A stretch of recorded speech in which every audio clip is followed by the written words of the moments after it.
Welcome back to the Careful Diver. Today's video is about emergencies. So a few weeks ago, I was training in the Florida Keys. I was there as a student. My husband and I were taking a class with an instructor.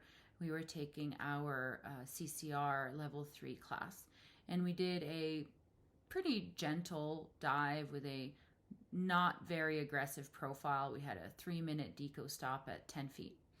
And when we got back on our boat, maybe 10 minutes into our trip back, our instructor started feeling some symptoms.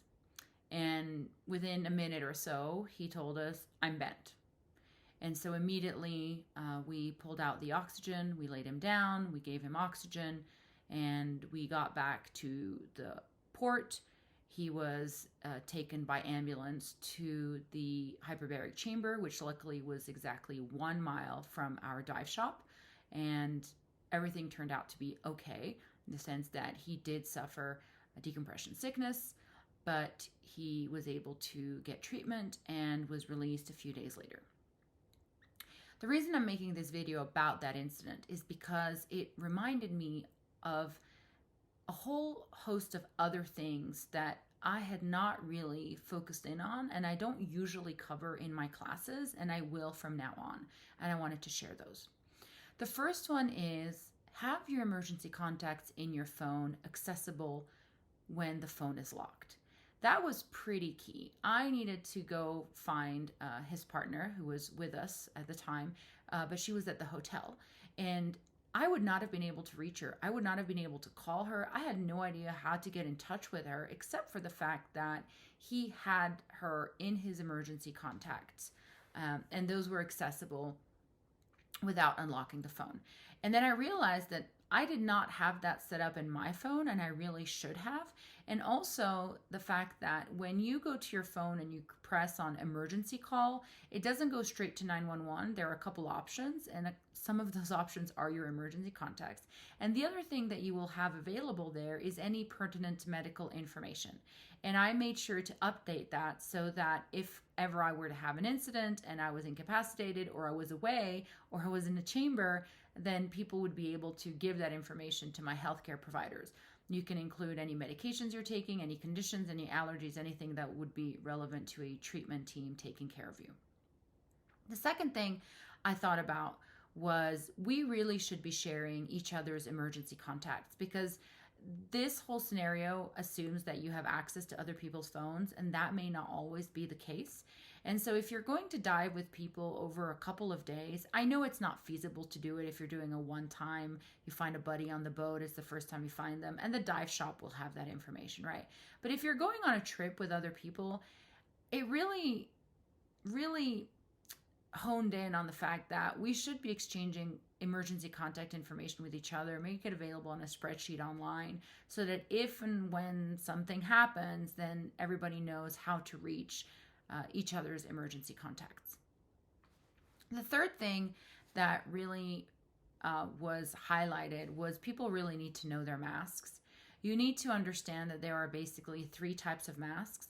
The first one is a demand mask, and that is for people who are awake and alert, and they are going to have to exert some force in inhaling oxygen when it is being provided to them to open the demand valve. The second type of mask is a non-rebreather mask. You will have seen those in airplanes, actually. They're the ones that have the little bag that may not inflate, but oxygen is still flowing. So that would be for someone who is having trouble breathing, but is still conscious and trying to get a breath. Then there is a third type of mask, which is the typical O2 pocket mask. And then there's a third type of mask, which is the typical EFR, emergency first responder, scuba diving, rescue mask. It's also called a pocket mask with an O2 port. And I really would encourage you to invest in having it on you just in case it's not in the kit, because if you have an unconscious individual, then you will have to go ahead and provide them with this mask, because it's also a free flow mask, which means that the oxygen is being pumped into the mask and the person is inhaling it even though they're unconscious. The fourth thing that obviously was important was know where the O2 kit is. A lot of people don't pay attention to the safety speech at the beginning of every boat ride. You should know where it is. You should pay attention. You should listen. You should know how to access the O2, because you don't have time to be the person running around asking, so where is it? Where do I find it? You need to be able to go in, grab it, get it out, get it set up, and start giving oxygen immediately. The fifth thing that I realized I do not pay enough attention to, and I will certainly be paying more attention to, is where is the closest hyperbaric chamber.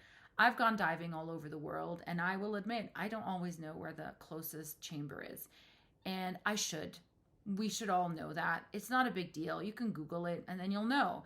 And that'll tell you immediately how hard it's going to be to get there when there is an accident. And in this case, we were so fortunate because the hospital with the chamber and physicians trained to deal with these situations was literally a mile from our dive shop, Conch Republic Divers. And that was absolutely fantastic.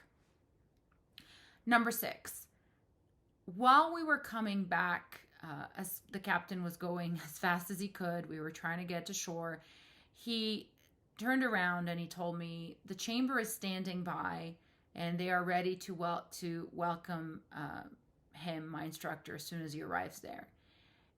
And a couple of minutes later, I made the call and I told the captain, you need to call the ambulance. And he looked at me and he's like, oh, okay. Because that is not always the way things are done, in the sense that you may call an ambulance, you may not call an ambulance. But you need to be aware of whether an ambulance has been called or not, whether it is necessary or not. In that case, certainly if the situation had not been as dire as it was, we could have maybe driven him, but it became evident that we should not be transporting him. And so just be aware of that and be cognizant of what you're going to need as soon as you get to shore, and not wait until you are there to make those decisions. Number 7 on the list, have Dan insurance. And this is truly a plug for Dan, but nobody does it the way they do.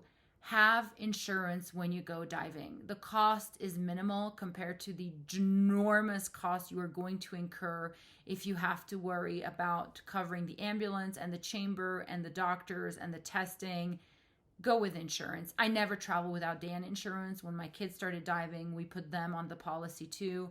If you don't have Dan insurance and you are a diver, you need to, as soon as this video is over, get online, go purchase it. The instructor in particular, in this case, posted about this publicly and said that he paid $0. Everything was covered. And that's a huge, huge, huge peace of mind when you are going through something as stressful as a dive-related accident.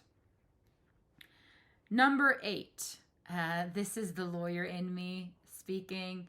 Remember that nobody should touch the unit of the injured or affected diver until they've been released from the hospital or until there's an all clear by law enforcement.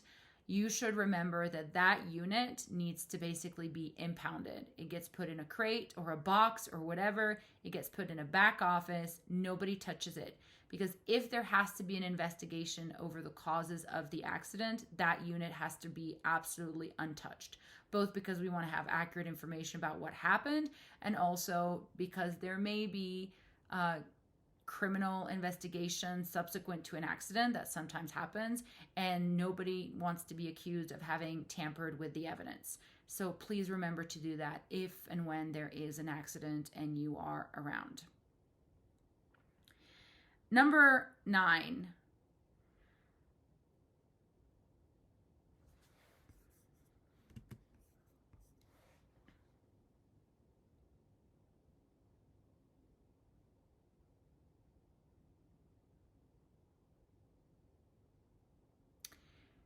And that concludes my video on the incident.